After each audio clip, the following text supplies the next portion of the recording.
বিদেশে যারা থাকে, ছেলেরা বাপ, তোমাদের বাপ যাদের বিদেশ থাকে, যেই মহিলার স্বামী বিদেশ থাকে, সেই বাচ্চারাকে একবার বলতে বলিয়েন যে তোমার একটা টাকা রোজগারের পিছনে কি পরিমাণ কষ্ট, কি পরিমাণ কষ্ট করে।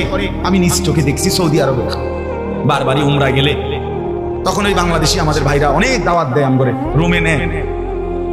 ওই যে মোবাইলে বয়ান শুনে, যার কারণে চিনে, দেখলেই জড়ায় ধরে রুমে নেয়। গিয়া দেখি 12 জন 14 জন একটা রুমে ফ্লোরের মধ্যে থাকে, নিজেরা রান্দা খায়।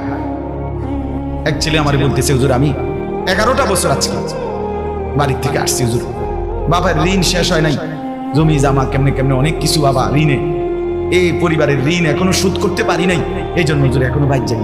11টা বছর মাকে দেখে না, বাপকে দেখে না। এরপরে ছেলেটা বলতে, হুজুর একটা 12 ঘন্টা ডিউটি করে, 12 ঘন্টা টানা ডিউটি করে, এরপরে মনটা চায় রাস্তা করে থাকে ঘুমাইতে, কিন্তু আবার নিজে গিয়া নিজের রান্না রাঁধতে হয়, জামা ধুইতে হয়, একটা ট্যাবলেট হইলে নিজেরটা নিজে খুললা খাইতে হয়। কে দিবে? মা কোথায় আছে? মা আছে এখানে, বাবা আছে, স্ত্রী আছে।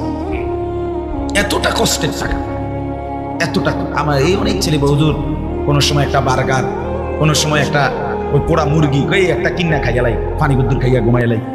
মনে করি যে কে রাখবো টাঙ্গবো এত ঝামেলা, কোগা টাকা কষ্ট করে জমাইয়া বাইক ফাড়াই। আর বাড়িতে এই কষ্টের জমানো টাকা, এই অসভ্য মোবাইল টিপা উলঙ্গ ছবি দেখতে দেখতে শেষ হয়ে গেছে। আহা বাবা কি করে